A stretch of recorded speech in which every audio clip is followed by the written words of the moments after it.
বিএনপির অঙ্গ সংগঠন জাতীয়তাবাদী যুবদলের নতুন কমিটির সদস্যরা কতটা যুবক? সামাজিক যোগাযোগ মাধ্যমে এমন প্রশ্ন তুলেছে এক শ্রেণীর মানুষ। অনেকে তো আবার তাদের সিনিয়র সিটিজেন ডাকছেন। কেউ কেউ বলছেন যুবদলের নেতারা কি পারবেন যুব সমাজের পালস বুঝতে? নেটিজেনদের এই অভিযোগগুলো আসলে কতটা যুক্তিসঙ্গত সেটা বোঝার জন্য প্রথম আমাদের জানতে হবে যুবদলের নেতাদের বয়স কত আসলে। বৃহস্পতিবার বিএনপির জ্যেষ্ঠ যুগ্ম মহাসচিব রুহুল কবির রিজভী স্বাক্ষরিত এক বিজ্ঞপ্তিতে জাতীয়তাবাদী যুবদলের যে 151 সদস্যের পূর্ণাঙ্গ কমিটি দেওয়া হয়েছে সেখানে সভাপতি আব্দুল মোনায়েম মুন্না আর সাধারণ সম্পাদক মোহাম্মদ নুরুল ইসলাম নয়ন। অন্যদিকে রাজনীতির মাঠের পরিচিত মুখ রবিউল ইসলাম নয়নকে যুগ্ম সাধারণ সম্পাদক ঘোষণা করা হয়েছে। চলুন এবার এই দুই নয়ন এবং মুন্নার বয়সটা আসলে কত সেটা আমরা বোঝার চেষ্টা করি। ভোলা 4 আসনের এমপি নুরুল ইসলাম নয়নের বয়স 54 বছর। তিনি 1987 সালে এসএসসি পাশ করেন। অন্যদিকে সভাপতি মোনায়েম মুন্নার বয়সের সুনির্দিষ্ট তথ্য পাওয়া না গেলেও ধারণা করা হচ্ছে তিনি সাধারণ সম্পাদক নয়নের চেয়েও বয়সে 3-4 বছরের সিনিয়র। কারণ তিনি 1985 সালে আবুজর গিফারি কলেজের ছাত্র দলের সেক্রেটারি হয়েছিলেন।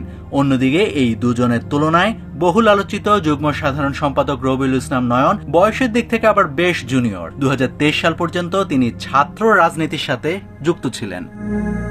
এদিকে যুবদলের কমিটি দেওয়ার পর আদনান রহমান নামে একজন ফেসবুকে লিখেছেন, বাংলাদেশে জাতীয় যুবনীতি অনুযায়ী যুবকদের বয়সসীমা হলো 18 থেকে 35। যুবদলের কেন্দ্রীয় কমিটিতে দায়িত্ব পাওয়া নেতাদের বয়স 35 থেকে 60। অন্যদিকে যুবলীগের কেন্দ্রীয় কমিটিতে দায়িত্ব পাওয়া নেতাদের বয়স 38 থেকে 68। বাংলাদেশের রাজনীতিতে নেতাদের পার্থক্য কোন বয়সে আসে?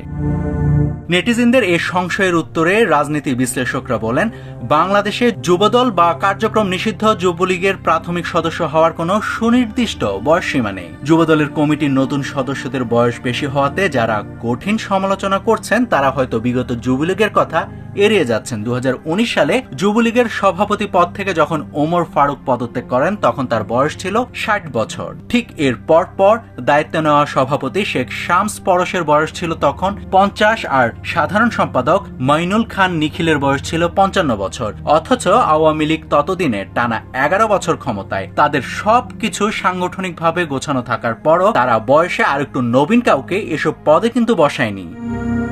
এদিকে রাজনৈতিক বিশ্লেষকদের মতে 24-এর গণ অভ্যুত্থানের আগে সুদীর্ঘ 17 বছর পরিপূর্ণভাবে রাজনীতি চর্চার সুযোগ পায়নি বিএনপি।